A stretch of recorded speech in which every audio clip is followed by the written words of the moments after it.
কিছু কথা তিনি বলে গেছেন। আমি অল্প সময় নেব, ছোট ছোট করে কিছু কথা বলবার চেষ্টা করব।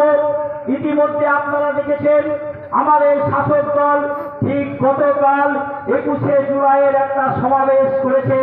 21শে জুলাইয়ের সমাবেশে কি বক্তব্য তিনি দিয়েছেন আপনারা ইতিমধ্যে শুনেছেন, সংবাদপত্রে দেখেছেন, সবকিছু জেনে গেছেন। মনে রাখবেন 1993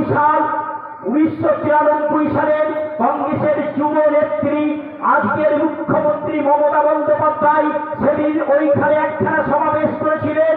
দাবি ছিল ভোটার তালিকায় পরিচয়পত্র রাখতে হবে, অর্থাৎ পরিচয়পত্রের যে নাম্বার সেই নাম্বারটা ভোটার তালিকায় রাখতে হবে। বাংলায় সেদিন নাকি হাজার হাজার পূর্ববঙ্গের ভোটার যারা পূর্ববঙ্গে বসবাস করে তারা এই রাজ্যে এসে ভোটাধিকার পেয়ে গেছে। অর্থাৎ যারা এখানকার নাগরিক নয় তারা এখানে ভোট দিয়ে বামফ্রন্ট সরকারকে জিতিয়ে আনে। তাই তাদেরকে চিহ্নিতকরণের জন্য সেদিনকার দাবি ছিল ভোটার তালিকায় পরিচয়পত্রের নম্বর রাখতে হবে, অর্থাৎ যারা ভোটার তাদেরকে পরিচয়পত্র দিতে হবে।